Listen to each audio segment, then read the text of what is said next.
इस वीडियो में हम देखेंगे what is faithful amplification. Faithful amplification किसको कहते हैं और क्या कंडीशंस हैं जिसको फुलफ़िल करके हम फेथफुल एम्प्लीफिकेशन अचीव कर सकते हैं। So first is faithful amplification.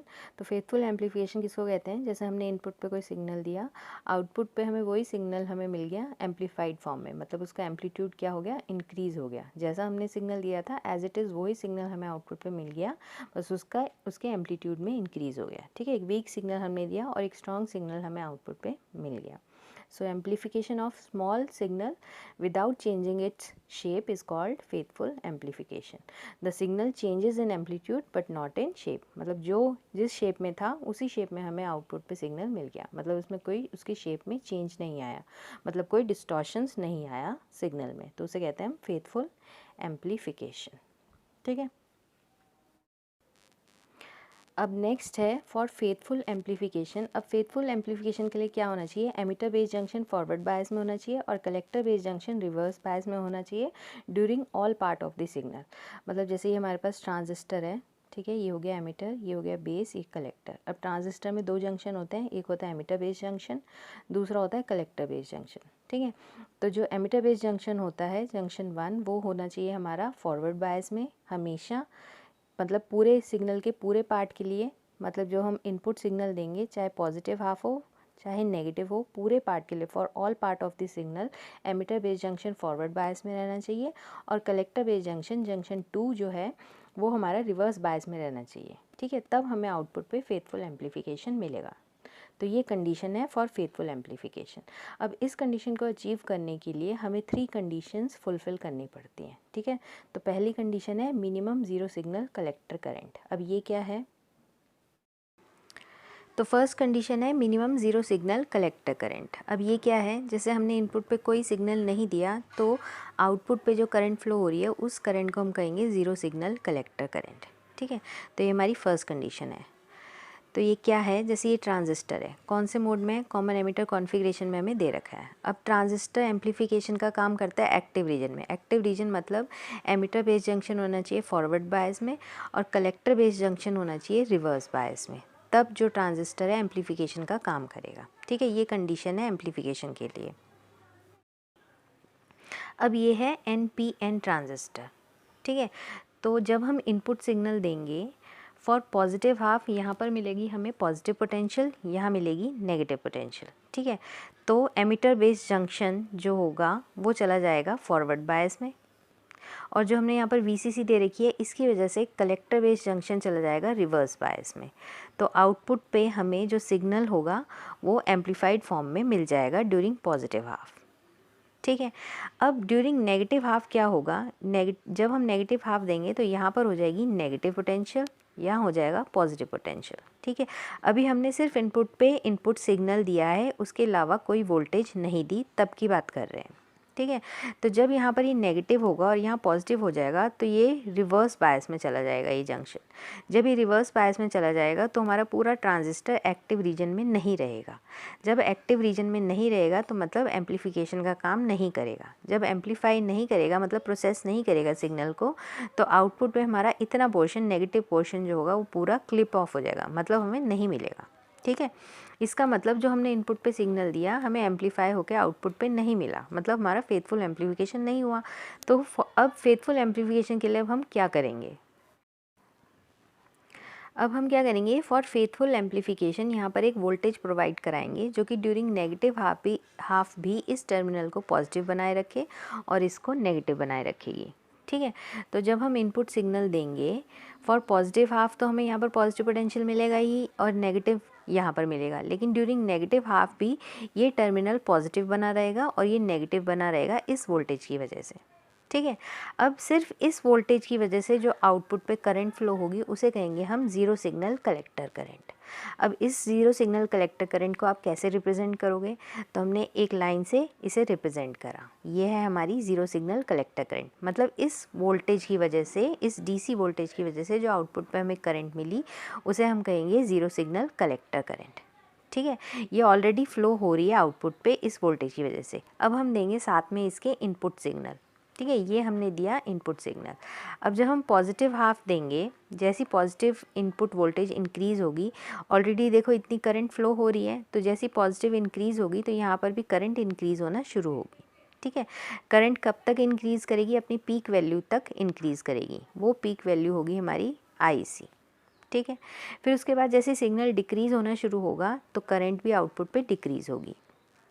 ठीक है, अब जाएगा सिग्नल नेगेटिव में जाएगा तो करंट हमारी और डिक्रीज़ होना शुरू होगी। कब तक डिक्रीज़ होगी? अपनी पीक वैल्यू तक डिक्रीज़ होगी। ठीक है, और फिर जब पीक वैल्यू तक डिक्रीज़ होगी, फिर जब इनपुट सिग्नल इंक्रीज़ करेगा उसके कॉरस्पॉन्डिंग करंट इंक्रीज़ करना शुरू करेगी। ठीक है, तो इसके अकॉर्डिंग मतलब जब जितना हमने इनपुट सिग्नल दिया, आउटपुट पे हमें कंप्लीट सिग्नल मिल जाएगा। ठीक है, ये किसकी वजह से मिला? इस वोल्टेज की वजह से हमें पूरा सिग्नल आउटपुट पे मिल जाएगा। ये वोल्टेज क्या कर रहा है, क्या कर रही है वोल्टेज? ये इस एमिटर बेस जंक्शन को फॉरवर्ड बायस में रख रही है during all part of the signal. इस नेगेटिव पार्ट के लिए भी, मतलब पूरे नेगेटिव पार्ट के लिए भी इस एमिटर बेस जंक्शन को ये फॉरवर्ड बायस में रख रही है ये वोल्टेज। ठीक है, अब क्या है, अब देखो ये हमने इनपुट सिग्नल दिया, ये हमें आउटपुट पे सिग्नल मिला, ये हमारी ज़ीरो सिग्नल कलेक्टर करंट। अब कंडीशन क्या है, ये जो हमारी ज़ीरो सिग्नल कलेक्टर करंट है ये हमेशा बड़ी होनी चाहिए या बराबर होनी चाहिए किसके? इस पीक वैल्यू के, करंट की पीक वैल्यू के लिए। मतलब जो हमारी सिग्नल की वजह से आउटपुट पे जो करंट मिली उसकी पीक वैल्यू, ये वाली वैल्यू IC से हमेशा ये zero signal current collector current बड़ी होनी चाहिए या उसके बराबर होनी चाहिए, तभी हमें आउटपुट पे कंप्लीट सिग्नल मिलेगा। ठीक है, अगर ये ऐसा नहीं हुआ तो देखो उस केस में अगर मान लिया ये वाली वैल्यू, पीक वैल्यू बढ़ जाती है, जो सिग्नल की वजह से हमारे को करंट मिल रही है आउटपुट पे, उसकी वैल्यू बढ़ जाती है ज़ीरो सिग्नल कलेक्टर करंट से, उस केस में क्या होगा, इतना पोर्शन हमारा सिग्नल का आउटपुट पे जो कि ये पोर्शन है ये क्लिप ऑफ हो जाएगा। क्यों होगा? क्योंकि इस पोर्शन के लिए जो हमारा एमिटर बेस जंक्शन है वो रिवर्स बायस में हो जाएगा। ठीक है, अगर ये रिवर्स बायस में हो जाएगा तो ट्रांजिस्टर एक्टिव रीजन में नहीं रहेगा। जब एक्टिव रीजन में नहीं रहेगा तो आउटपुट हमें एम्पलीफाइड होके नहीं मिलेगा उस पोर्शन के लिए, जिस पोर्शन के लिए emitter base junction reverse bias में जाएगा। ठीक है, तो इसका मतलब ये है हमारी जो ज़ीरो सिग्नल कलेक्टर करंट है हमेशा बड़ी होनी चाहिए इस पीक वैल्यू से या उसके बराबर होनी चाहिए, तभी हमें आउटपुट पे फेथफुल एम्पलीफिकेशन मिलेगा। तो ये हमारी फर्स्ट कंडीशन है कि zero signal collector current always greater than और equal to the collector current peak value of the collector current due to signal alone. ठीक है, तो ये होगी हमारी फर्स्ट कंडीशन।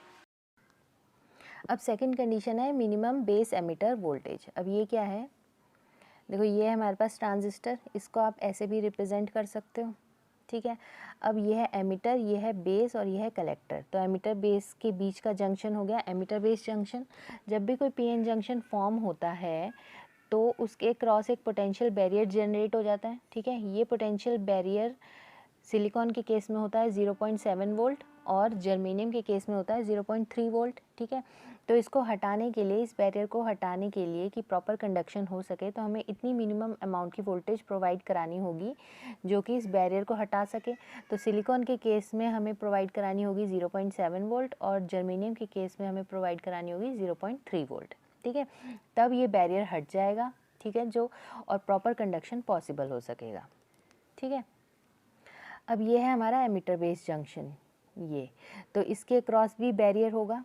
ठीक है, PN जंक्शन है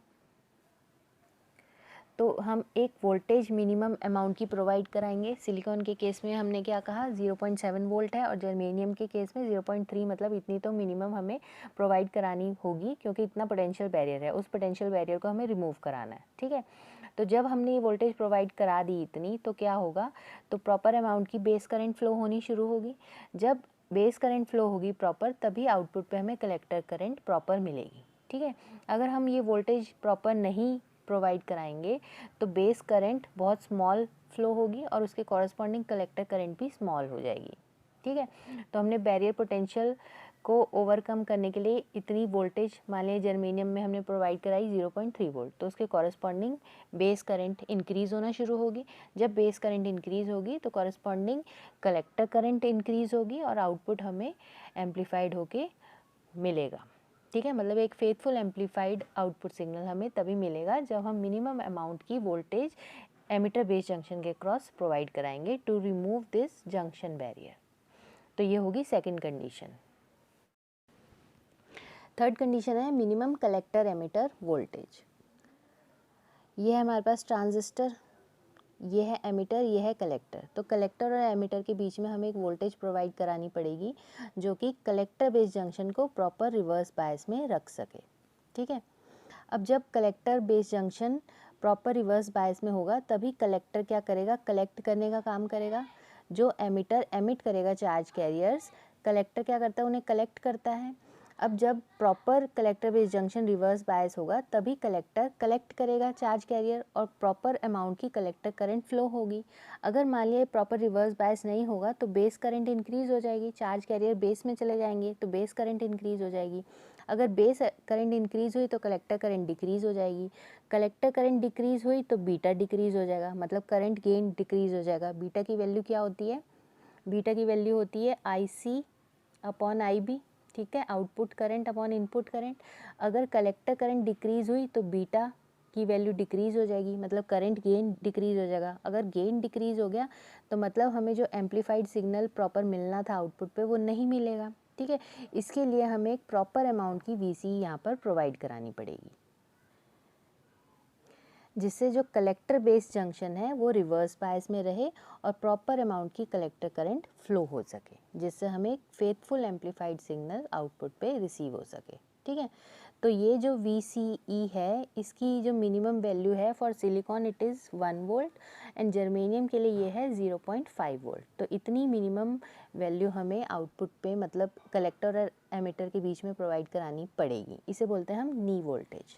ठीक है, तो इससे हमें एक फेथफुल एम्पलीफिकेशन आउटपुट पे रिसीव होगा। ठीक है, तो ये थी थर्ड कंडीशन। तो ये थी 3 कंडीशन जिससे हम फेथफुल एम्पलीफिकेशन आउटपुट में रिसीव कर सकते हैं। ठीक है, तो ये था फेथफुल एम्पलीफिकेशन क्या होता है, व्हाट इज़ फेथफुल एम्पलीफिकेशन और क्या कंडीशंस हैं जिसको हम फुलफिल करके फेथफुल एम्पलीफिकेशन अचीव कर सकते हैं। Thanks for watching.